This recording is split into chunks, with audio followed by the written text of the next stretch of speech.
सच की डोर जो थामे रहता है, बात वो सिर्फ हक की ही करता है। शख्सियत में उसकी बेबाकी है, नहीं किसी खबर से वो अनजान, निडरता उसकी पहचान। नमस्कार, आप देख रहे हैं इंडिया विस्तार और मैं हूं आलोक वर्मा। मित्रों, गैंगस्टर, गैंगवार और दिल्ली के चौथे एपिसोड में आप सबका स्वागत है। इसके पहले 3 एपिसोड में मैंने आपको दिल्ली के 6 गैंगस्टरों, उनके गैंग, उनके बीच चल रही गैंगवार के बारे में बताया था। इस बार यानी चौथे एपिसोड में फिर 2 नए गैंगस्टर, उनके गैंग और गैंगवार के बारे में आपको बताऊंगा। अगर आपने मेरे पहले 3 एपिसोड नहीं देखे हैं तो हमारे डिस्क्रिप्शन बॉक्स में जाकर उनके लिंक को क्लिक करके उन वीडियोज को जरूर देख लें। मित्रों, आज जिन 2 गैंगस्टरों के बारे में मैं आपसे बात करने वाला हूं, उनमें से एक का नाम नीरज बवाना है। जी हां, वही खौफ का पर्याय नीरज बवाना, जो बंद तो तिहाड़ में है लेकिन उसके जबरन उगाही का racket Delhi, NCR, western UP तक चलता है। इसका दूसरा दुश्मन कहें या दूसरा गैंगस्टर जो है, उसका नाम है राजेश बवानिया उर्फ करमवीर। ये दोनों पहले किसी एक गैंग में काम करते थे, लेकिन जबरन उगाही की रकम को लेकर ही दोनों में मतभेद हुआ और दोनों एक दूसरे के गैंग के खून के प्यासे हो गए। तो आपका ज्यादा टाइम न लेते हुए मैं सबसे पहले बताना चाहूंगा आपको राजेश बवानिया उर्फ करमवीर के बारे में, जिसका जन्म 1980 में हुआ था। 10वीं तक पढ़ा करमवीर। शुरू में ब्लू लाइन बस, आपको याद होगा, निजी बस ब्लू लाइन चला करती थी दिल्ली में, उसमें कंडक्टर का काम करता था। और कंडक्टर के काम करने के दौरान ही उसके हाथों डीटीसी का एक कर्मचारी बुरी तरह घायल हो गया। इस मामले में सितंबर 2007 में राजेश बवानिया को सजा हुई।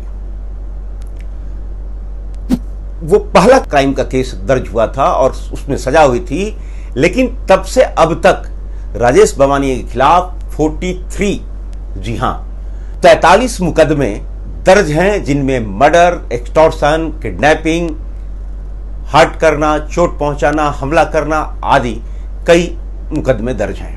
हाँ, ये उसकी खासियत है। और अब बात करते हैं गैंगस्टर, गैंगवार और दिल्ली के चौथे एपिसोड के दूसरे गैंगस्टर की, जिसका नाम नीरज बवाना है। नीरज बवाना जेल में वो भी है, जैसे कि राजेश बवानिया बंद है वैसे ही नीरज बवाना भी बंद है, लेकिन नीरज बवाना का जेल के बाहर का जबरन उगाही का रैकेट बहुत ही बड़ा है। उसके गैंग में 30 सदस्य हैं जो उसके गैंग संचालित करते हैं। नीरज बवाना के खिलाफ 2 दर्जन से ज्यादा मुकदमे दर्ज हैं और उसकी बदमाशियों से तंग आकर सन 2012 में दिल्ली पुलिस को उसके खिलाफ 1 लाख रुपए का इनाम घोषित करना पड़ा था। हरियाणा पुलिस और दिल्ली पुलिस मिलकर उसको पकड़ना चाहती थी, लेकिन हर बार वह दोनों को चकमा दे जाता था। हालांकि अप्रैल 2015 में दिल्ली पुलिस के स्पेशल सेल को कामयाबी मिली और नीरज बवानिया पकड़ा गया। खौफ का पर्याय बन चुका नीरज बवाना दिल्ली पुलिस के स्पेशल सेल के हत्थे चढ़ गया। अब नीरज बवाना के कुख्यात का एक और एग्जाम्पल आपको देता हूं। बवाना में यानी बाहरी दिल्ली में उसने जबरन उगाही का इतना बड़ा रैकेट फैला रखा है कि, और धमकी देने का उसका अंदाज इतना खतरनाक होता है कि उसने एमएलए जसवंत राणा को भी धमकी देने से गुरेज नहीं की थी। कारोबारियों, प्रॉपर्टी डीलरों को धमकाकर पैसे लेना उसका मुख्य धंधा है। उसने एक समय में वेस्टर्न यूपी के कुख्यात बदमाश सुनील से भी हाथ मिला लिया था और उसके शार्प शूटर संदीप भूरा को बागपत पुलिस की कस्टडी से छुड़ाने में नीरज बवानिया ने पूरी मदद की थी।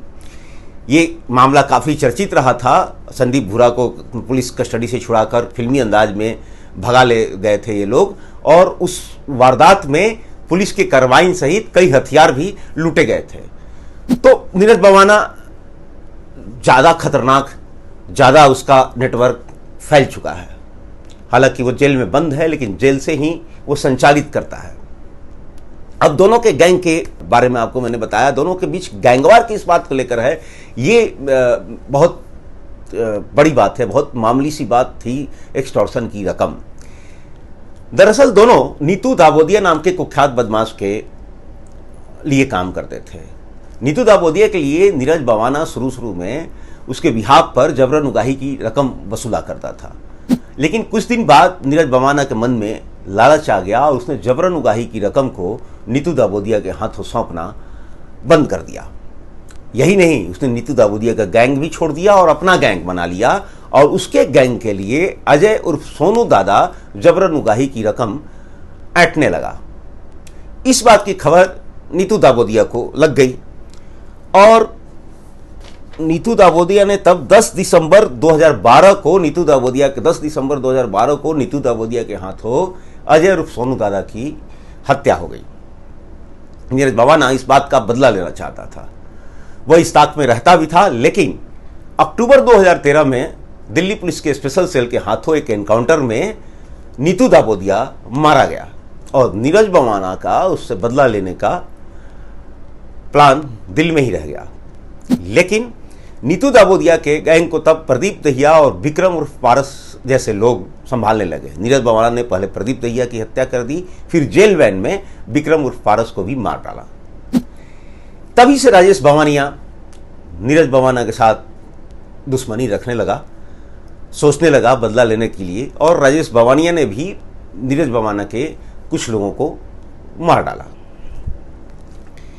ये दोनों के बीच गैंगवार की जो सिचुएशन है, जो पोजीशन है, वो एक्सटॉर्शन की रकम को लेकर ही दोनों के बीच मतभेद हुआ था और आज भी दोनों एक्सटॉर्शन का ही रैकेट यानी जबरन उगाही का ही रैकेट चलाते हैं। इनके हाथों शिकार बनते हैं कारोबारी, प्रॉपर्टी डीलर और कई बार सीधे साधे शरीफ लोग भी। बवाना जैसी जगहों पर इनका आतंक व्याप्त है। दोनों जेल में रहने के बाद भी पुलिस और कानून के लिए अक्सर सिरदर्द बने रहते हैं। ये थी गैंगस्टर, गैंगवार और दिल्ली के चौथे एपिसोड के दो गैंगस्टरों, उनके गैंग और उनके गैंगवार की कहानी। अगले एपिसोड में फिर दो नए गैंगस्टर, उनके गैंगवार के बारे में कहानी लेकर हाजिर होऊंगा। तब तक के लिए नमस्कार। और हाँ, इस वीडियो को अगर आपने पूरा देखा है तो इस वीडियो के बारे में सुझाव देना मत भूलिएगा। कमेंट बॉक्स में आपके सुझाव का मुझे इंतजार है। नमस्कार। ऐसे ही ढेर सारी अपडेट के लिए देखते रहिए इंडिया विस्तार।